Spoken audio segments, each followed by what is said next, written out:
రక్షణకుగా.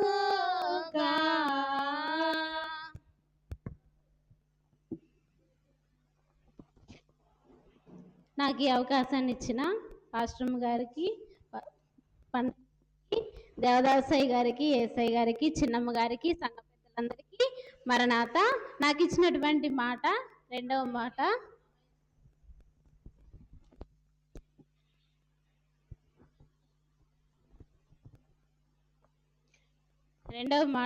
లూకా సువార్త 23వ అధ్యాయము 43వ వచనము. అందుకాయన వానితో, నేడు నీవు నాతో కూడా పరదేశంలో ఉందవని నిశ్చయముగా నీతో చెప్పుచున్నాను. నేను చిన్న ప్రార్థన చేసుకుందాము. మహాపరిశుద్ర మహోన్నతన మీ బంగారు పాదాలకు లెక్కలేని స్తుతులు స్తోత్రములు నా దేవా. అయా ప్రభా నాయన, నీ మాటను వివరించుటకు అర్హత లేని నాకు ఈ సమయంలో ప్రభా నీ రెండవ మాటను ఇచ్చిన ఆయన మాట్లాడటకు నాయన నిలబెట్టిన దేవుడవు నీవే గనుక నీకే స్తోత్రం ప్రభా. ఎటువంటి భయము లేకుండా ప్రభా నాలో మీరుండి ప్రభా మీ జ్ఞానముతో నాయన ఈ మాటను వివరించమని అయా ప్రభా ఈ చిన్ని ప్రార్థన మీ పాదాల సన్నిధికి చేర్చుకొని నెరవేర్పును దయచేయమని నజరేయుడైన యేసు నామములో అడిగి వేడుకొని ప్రార్థిస్తున్నాము తండ్రి, ఆమేన్. నేడు నీవు నాతో కూడా పరదేశంలో ఉందని నిశ్చయముగా మీతో చెప్పుచున్నానన్న మాట యేసుక్రీస్తు ప్రభువారు సిలువ దగ్గర ఉన్న యాజకులతో కానీ మనుషులతో కానీ అక్కడ ఉన్న వారితో ఎవరితో చెప్పట్లేదు. ఎవరితో చెప్తున్నాడు? సిలువ మీద ఉన్న మరణిస్తున్నటువంటి దొంగతో మాట్లాడుతున్నాడు. అసలు ఈ దొంగలు ఎవరంటే, ఈ దొంగల గురించి ఈ 4 సువార్తల్లో యేసు ప్రభుతో సిలువ వేయబడిన దొంగలు అనుంది, కానీ వాళ్ళ పేర్లు ఈ సువార్తల్లో ఎక్కడా మెన్షన్ చేయలేదు. వాళ్ళ పేర్లు ఎక్కడున్నాయంటే రోమా గారు కాలంలో, రోమా ప్రభుత్వంలో పిలాతు గారు చట్టాలు వ్రాయించిన గ్రంథంలో వాళ్ళ పేర్లు ఉన్నవి. వాళ్ళ పేర్లో ఒక వ్యక్తి పేరు డిస్మస్, రెండవ వ్యక్తి పేరు గెస్టస్. డిస్మస్ అనే వ్యక్తి యేసు ప్రభుకి కుడి వైపున ఉన్నటువంటి వ్యక్తి పేరు డిస్మస్ అయితే ఎడమ వైపున ఉన్నటువంటి వ్యక్తి పేరు గెస్టస్. ఈ డిస్మస్ అనే వ్యక్తి ఎడమ వైపున ఉండి కుడి వైపున ఉండి యేసు ప్రభుకి తను చేసిన పశ్చాత్తాపం అనేది ఏంటంటే మత్తయి సువార్త 27వ అధ్యాయము 38వ వచనము.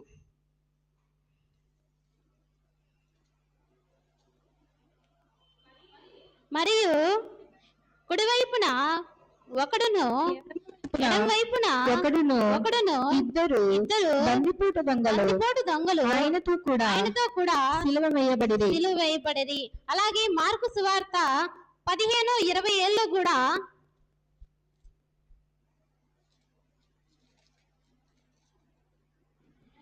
మరియు కుడివైపున ఒకరిని ఎడం వైపున ఒకరిని ఇద్దరు బందిపోటు దొంగలను ఆయనతో కూడా సిలువ వేసిరి అని అప్పుడు సిలువ వేసిన వారికి ఉపయోగించిన గ్రీకు పదం ఏంటంటే లెస్టే అనగా వీరు చిన్న దొంగలు కాదు, జేబు దొంగలు కాదు, సాధారణమైనటువంటి దొంగల్ని కెప్స్టాస్ అంటారు. కెప్స్టాస్, ఈ లెస్టేస్ అంటే ఏంటంటే బందిపోటు దొంగలు, హైవే మీద వచ్చేటువంటి వారిని దోచుకున్న దొంగల్ని ఏదంటే సాయుధ దొంగలని వీరిని అంటారు. వీరిని లోకాగారు ఆ కాలంలో ఏమన్నారంటే కాగురు గోయిస్ అన్నారు. కాగురు గోయ్ అనగా దుర్మార్గులు అని లోకా గారు ఆ సమయంలో వారికి అందించారు. ఈ ఇద్దరు దొంగలు యేసుక్రీస్తు ప్రభువారు ముందుగా ఏంటంటే ఆయన బోధించేటప్పుడు, ఆయన బోధన వీధుల్లో ప్రవచనాలు చేసేటప్పుడు ఎగతాళి చేసేవారు అనమాట. అయితే ఇప్పుడు సిలువ దగ్గరికి వచ్చిన తర్వాత ఆ వాళ్ళతో పాటు యేసుక్రీస్తు ప్రభువారిని ఏ తప్పిదము లేకుండా సిలువ వేస్తున్నప్పుడు డిస్మస్ గారు అనేది హృదయం ఎలా మారిందంటే నేను కొన్ని విధాలుగా చెప్తాను. మొదటిది, ఆయన యేసు ప్రభువారు పశ్చాత్తాపంతో మాట్లాడిన మాటల వల్ల డిస్మస్ గారి హృదయం మారి ఉండవచ్చు.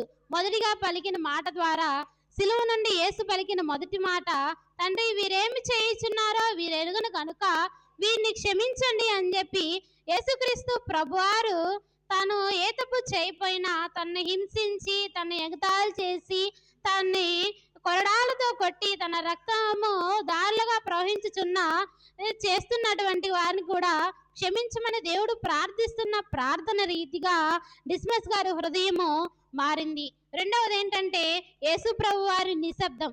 నిశ్శబ్దం అంటే అక్కడ జనసమూహం ఎగతాళి చేస్తున్నప్పుడు, సైనికులు అతని వస్త్రాన్ని జోదంగా ఆడుతున్నప్పుడు కానీ యేసుక్రీస్తు ప్రభువారు మౌనముగా ఉండి చూస్తూ ఉన్నటువంటి నిశ్శబ్దం ద్వారా డిస్మస్ గారి హృదయము కరిగించింది. ఏంటంటే డిస్మస్ గారు అప్పుడు అనుకున్నారు, నా జీవితాంతం నేను క్రూరుల మధ్య నివసించాను, నేను ఎంతగానో ఎన్నో దొంగతనాలు చేశాను, కానీ ఎదుటి వారి కోసం ఇంతగా బాధపడేవాడిని నేను నాతో పాటు ఇప్పుడు యేసు ప్రభువుని చూస్తున్నాను అని చెప్పి డిస్మస్ గారు అనిపించి అతని హృదయము అప్పుడు మార్పు కలిగినటువంటిగా ఉంది. మూడో విషయంగా వస్తే శిలువ మీద ఉన్న శాసనము. శిలువ మీద ఉన్నటువంటి శాసనం అంటే యేసుక్రీస్తు ప్రభు వారి శిలువ పైన ఇతను యూదుల రాజు అని చెప్పి శాసనం అనేది రాశారు. ఆ శాసనం అనేది డిస్మస్ గారి కళ్ళకి ఎలా కనిపించిందంటే అతనికి జ్ఞానోదయం లేకగా డిస్మస్ గారికి కనిపించింది.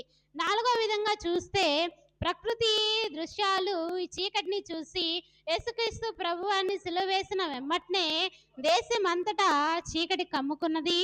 కమ్మిన తర్వాత భూమి కంపించింది, భూకంపంగా వచ్చింది. ఈ ప్రకృతి దృశ్యాలను చూసి ఈ యేసుక్రీస్తు ప్రభువు తన చేసిన తనకి సిలువ వేసిన వారిని క్షమించిన తీరును చూసి డిస్మస్ గారి హృదయం అనేది మారింది. అప్పుడు డిస్మస్ గారు గెస్టస్ గారితో ఏమంటున్నారంటే, మనం చేసిన తప్పులకి, మనం చేసిన ఈ పాప పనులకి మనం ఈ శిక్ష అనుభవించడం మనకి ఇది న్యాయమే అని చెప్తున్నాడు. లూకా సువార్త 23వ అధ్యాయము 39వ వచనంలో,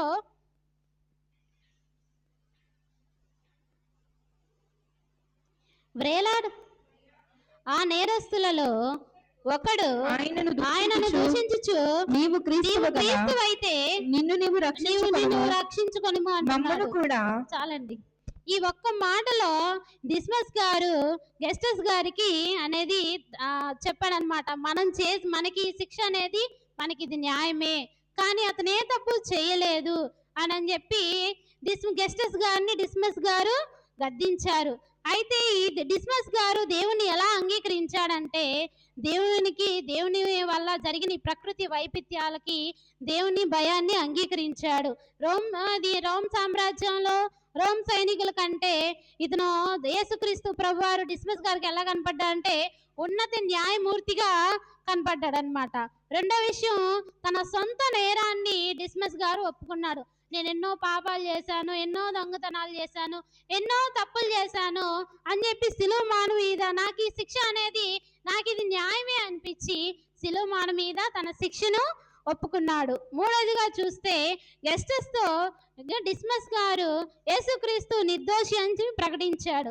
ఈయన ఏ తప్పు చేయలేదు, ఈయన ఏ తప్పు చేయకుండా మన పాప భారాల కోసం మన కోసం ఈయన సిలువ వేయబడ్డాడని చెప్పి గెస్టస్తో డిస్మస్ గారు సువార్త అనేది ప్రకటించారు. నాలుగోదిగా చూస్తే యేసు రాజ్యాన్ని ఈయన నమ్మాడు. అప్పుడే అంటున్నాడు, నీ రాజ్యంలోనికి నీవు వచ్చినప్పుడు నన్ను జ్ఞాపకం చేసుకోమన్నాడు. ఇదెంత ఆశ్చర్యకరమైన విషయాన్ని. చనిపోతూ కూడా తనతో పాటు మరణపు ఛాయలో ఉన్న యేసుక్రీస్తు ప్రభువాన్ని డిస్మస్ గారు అడుగుతున్నాడు అనమాట. తర్వాత అసలు ఈ రెండో మాటలో, నేడు నీవు నాతో కూడా పరదేశులో ఉందన్న మాటలో పరమార్థం ఏంటంటే నిశ్చయముగా అంటే నిజముగా అని. ఇది యేసు ప్రభు యొక్క గంభీరమైన ప్రమాణము. పరిచర్య అంతటి కూడా యేసుక్రీస్తు ప్రభువారు నిశ్చయముగా అని దైవిక అధికారం కలిగి ఈ మాట చెప్పారనమాట. రెండవది, నీతో చెప్పుచున్నానెను అనను. ఇది వ్యక్తిగతమైనది. యేసుక్రీస్తు ప్రభు ప్రపంచంలో ఏకైక వ్యక్తిగా మాట్లాడారు. ఎంతమంది అపహాసం చేస్తున్నా, ఎంతమంది ఎగతాళి చేస్తున్నా ఎదురు సమాధానం అనేది ఏం మాట్లాడకుండా నిశ్శబ్దంగా అనేది ఉన్నది. మూడవదిగా చూస్తే నేడు అనేది రేపు తర్వాత అనేది కాదు.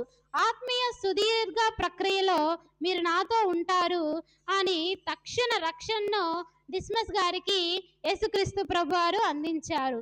నాలుగవదిగా చూస్తే నీవు నాతో కూడా అని. కేవలము నువ్వు మంచి ప్రదేశంలో ఉంటావు, నీవు దేవదూతలతో పరలోకంలో ఉంటావు అని కాదు, దేవుని సన్నిధిలో నీవు నాతో ఉంటావు అని చెప్పి డిస్మస్ గారికి యేసుక్రీస్తు ప్రభు వారు చెప్పారనమాట. పరదైసు అనగా గ్రీకు పదంలో పారడైస్ అనే పదం నుంచి వచ్చింది. ఇది అనేది అందమైన మూసి ఉన్న ఉద్యానవనం అని చెప్పి అర్థం వస్తుంది. యేసు ప్రభు కాలం వచ్చేసరికి నీతిమంతులైన మృతులు నివసించే స్థలం అని యేసు ప్రభు వారు చెప్పారనమాట. నేడు నీవు నాతో పరదేశంలో నిశ్చయముగా ఉంటావని చెప్పినప్పుడు ఈ మాట చెప్పిన రీతిగా నుంచి ఎటువంటి ఆచారాలు లేవు, ఎటువంటి బలులు లేవు, దేవునికి సున్నతి చేయాలి అనేది లేదు, ఆజ్ఞలు అనేది లేకుండా వచ్చేస్తాయి. డిస్మస్ గారు అప్పటికప్పుడు శిలువ మీద మంచి పనులు చేయడానికి సమయం అనేది లేదు, మారుమనసు తీసుకోవడానికి సమయం అనేది లేదు, మరి బాప్తీసం తీసుకోవడానికి సమయం అనేది లేకుండా, శిష్యరికం చేయడానికి సమయం అనేది లేకుండా పోయినప్పుడు వీరిద్దరికి ఏ మానవ ప్రయత్నం లేకుండా శిలువ మీద మాటలు కలిసాయన్నమాట. అసలు గెస్టస్ గారి హృదయం అనేది ఎలా ఉందంటే, డిస్మస్ గారు ఈ లేఖనం ప్రకారం ఒక విమోచనకు సూచనగా కనిపిస్తే డిస్మస్ గారు అత్యంత గంభీరమైన హెచ్చరికగా డిస్మస్ గారు కనబడుతున్నారు. లూకా సువార్త 23వ అధ్యాయము 40-41 వచనములు చూస్తే, అయితే రెండో వాడు వాణ్ణి గద్దించి నీవు అదే శిక్షా విధిలో కనుక దేవునికి భయపడవా? మనకైతే ఇది న్యాయమే. మనము చేసిన వాటికి తగిన ఫలము పొందుచున్నాము. గాని ఈయన ఏ తప్పిదమును చేయలేదని చెప్పి ఆయనను చూచి యేసు నీవు నీ రాజ్యములోనికి వచ్చినప్పుడు నన్ను జ్ఞాపకము చేసుకొనమనెను. అందుకైన వానితో నేడు నీవు నాతో కూడా పరదైసులో ఉండుమని నిశ్చయముగా నీతో చెప్పుచున్నానెను. అయితే ఈ హెచ్చరిక అనేది సిలువలో ఒక తీర్పుకు నిదర్శనంగా ఉంది. యేసుక్రీస్తు ప్రభువారు డిస్మస్ గారికి ఒక న్యాయమూర్తిగా కనపడ్డాడు. యేసు ప్రభువుని నమ్మాడు కాబట్టి సిలువలో మరణించిన ఆయన రాజ్యంలో స్థానాన్ని పొందుకున్నాడు. గెస్టస్ గారు యేసు ప్రభువుని నమ్మలేదు కాబట్టి మరణించి మరణం పొందాడు. ఇది క్రీస్తు మానవాళికి అంతటిని విభజించే విధంగా మార్చబడింది. ఈ రెండో మాటలో ఆత్మీయ పాఠాలు ఏంటంటే, రక్షణకు ఎప్పుడు మనము ఆలస్యం కాకూడదు. యేసుక్రీస్తు ప్రభువారు డిస్మస్ విశ్వాసాన్ని చూసి అతనికి తక్షణమే రక్షణను ఇచ్చాడు. అంటే నేడు నీవు నాతో కూడా పరదేశంలోకి వస్తావు నాతో పాటు అని చెప్పి డిస్మస్ గారికి రక్షణ అందించాడు. అదే విధంగా మనం కూడా దేవుని నమ్ముకొని దేవుని ద్వారా రక్షణ పొందుకొని దేవుని రక్షణలో మనం నడుచుకోవాలి. రెండవది, దేవుని కృప అన్నిటికంటే గొప్పదనమాట. డిస్మస్ అనేది ఒక బందిపోటు దొంగ అయినప్పటికీ శిలువ మీద ఉన్న యేసు ప్రభు యొక్క దేహం నుంచి ఈ రక్తం ప్రవాహంగా కారుతున్నప్పుడు ప్రతి పాపాన్ని రక్తం కడుగుతుందని చెప్పి నమ్మాడు కాబట్టి దేవుని కృపను పొందుకోగలిగాడు. మూడవది, నిజమైన విశ్వాసము ప్రదర్శనకు మించి ఉంటుందంటే డిస్మస్ పరలోక ప్రభువుగా యేసును చూశాడు. విశ్వాసం అనేది కళ్ళు చూడగలిగేది కాదు కానీ హృదయం చూడగలిగేది అని చెప్పి అద్భుతమైన మాటగా డిస్మస్ నమ్మాడు కాబట్టి దేవునికి విశ్వాసంగా ఉన్నాడు కాబట్టి దేవుని పరదేశ రాజ్యములో స్థానాన్ని సంపాదించుకున్నాడు. డిస్మస్ గారు సాధారణంగా ప్రార్థన చేశాడు, సాధారణంగా దేవుని అడిగాడు, ప్రభుని రాజ్యంలోనికి వెళ్ళినప్పుడు నన్ను జ్ఞాపకం చేసుకో అని చెప్పి ప్రభువుని అడిగి ఆ ప్రార్థనకి జవాబును పొందుకున్నాడు. క్రీస్తుకు దగ్గరగా మనం ఉండాలంటే మన ప్రవర్తనను మన నీతిని మార్చుకొని దేవునికి దగ్గరగా మనం ఉండాలి.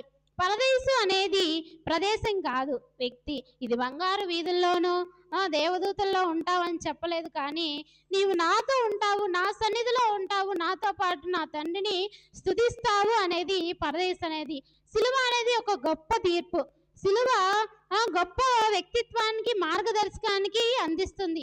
ఒక రక్షకుడు ఉన్నాడు, ఇద్దరు దొంగలు, రెండు సిలువలు ఉన్నాయని చెప్పి అంతిమ తీర్పుకు ఇది ఒక ఉదాహరణగా కనిపిస్తూ ఉన్నది. అయితే మనం ఎప్పుడు దేవునిలోనే ఉండాలి. దేవునికి విశ్వాసం కలిగి మన ప్రవర్తనను మార్చుకొని మనం నీతిగా ఉండి దేవునికి దగ్గరగా ఉండాలి. క్రిస్మస్ గారి వలె దేవుని రాజ్యాన్ని ఆయన రాజ్యంలో మనం ఉండాలని చెప్పి అందరినీ వేడుకుంటున్నాను. నాకు ఈ సమయాన్ని ఇచ్చినటువంటి పాస్టర్ గారిని, పాస్టమ్మ గారిని, చిన్నమ్మ గారిని, దేవదాసయ్య గారిని, యేసు ప్రభు గారిని, మీ అందరి నా మాటలు విన్నందుకు మీ అందరికి ప్రభు పేట మీ అందరికీ నా మరణాత.